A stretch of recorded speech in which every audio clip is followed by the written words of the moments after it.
And the Jesuit general, Pedro Arrupe, gave a pretty important directive. He said that Jesuit schools had to think seriously about what they were doing and had to do more to bring blacks into the mainstream. And we started here what was first called the Negro Talent Program. Black Talent, you know, it was a unique program. It was the only program of its kind in the country at the time that I knew of.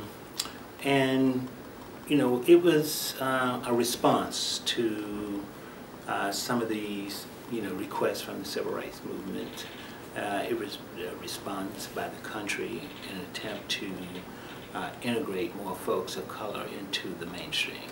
You know, if you want to pull yourself up by your bootstraps, so to speak, education was probably one of the more recognizable ways to do that. The Black Talent Program was being ended and it was being renamed to the Minority Student Program. There was a lot of ambulance on behalf of the students. Don Brown will say that some students approached him and said, as long as you use, or your office used the name minority, we're not going to come to your office. There were nightly meetings about discussions about how to shape and come up with a name that would be acceptable to both the students and the administration. Someone suggested, and they finally made it AHANA, and I think that was the term that people pretty much agreed on. The term minority was seen as denigrating, that people felt like that meant you were less than. And so by changing the term from minority to AHANA, it was an empowering sort of thing. It created pride, it did, and it created a sense of you know, sort of self-esteem. This idea of AHANA is something that makes people feel good about themselves, that empowers students, that, you know, instills a sense of pride and encouragement, which we, you know, needed. The founding of ALC in, I guess it was the spring of 1995, coincided with a time period on campus of great political turmoil. In spring of 1994, it was a historic occurrence on this campus where you had the first ever AHANA team to win the UGBC election. So the first time where you had the president and vice president were AHANA students. It was actually Boston Globe. The front page of the Boston Globe covered, you know, the fact that BC had elected its first ever AHANA team to take control of the UGBC. This was seen as almost a historic thing in this area, and it was in many ways, considering the history of Boston College itself. I would say most people would agree that year, that academic year, 94, 95, had more of its share of disruption, disunity, and a feeling of sort of tension between groups. There was, you know, a lot of racial, there was a lot of sort of like ferment going on. There was just a lot of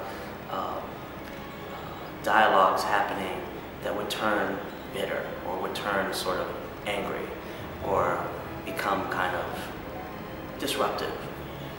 And different groups began to form around that.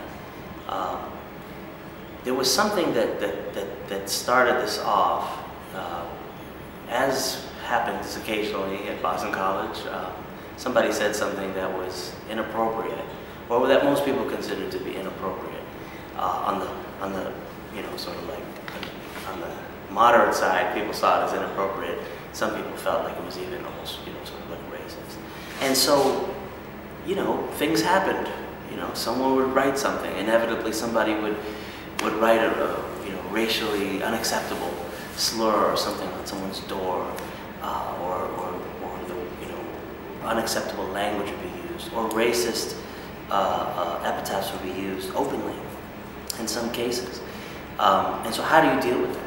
You know, how do you cope with that when really, you know, you're here to get an education?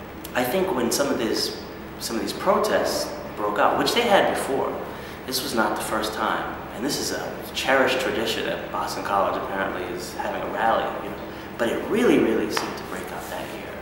I think most people from that time period would say that that was a pretty intense time to be a student at Boston College. They were giving lectures out on the quad, and a lot of professors, instead of having class, were taking their students.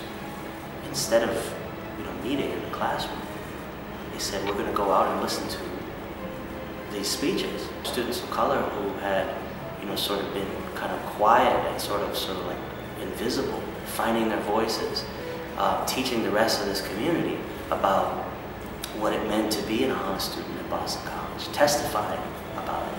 They were teaching some of the students who came from European backgrounds about something called white privilege and how to deconstruct it.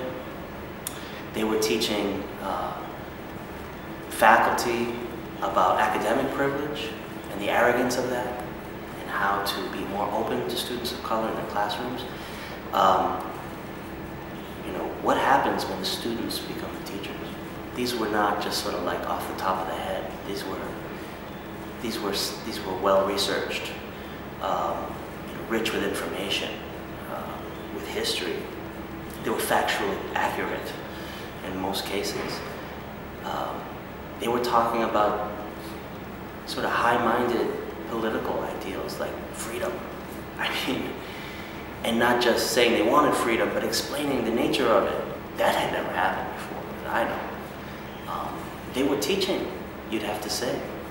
They were teaching everyone on this campus about the true nature of racism, the true nature of race. It was a real dynamic discussion, very rich sort of dialogue about various issues. I think, I have to, this is the 1990s, and the 90s in general were kind of a rough time racially. It was filled with racial tension. The OJ trial, all of these kinds of incidents, Rodney King beating the LA riots earlier. That was the context out of which ALC was founded. AHANA Leadership Council came out of some of those dialogues.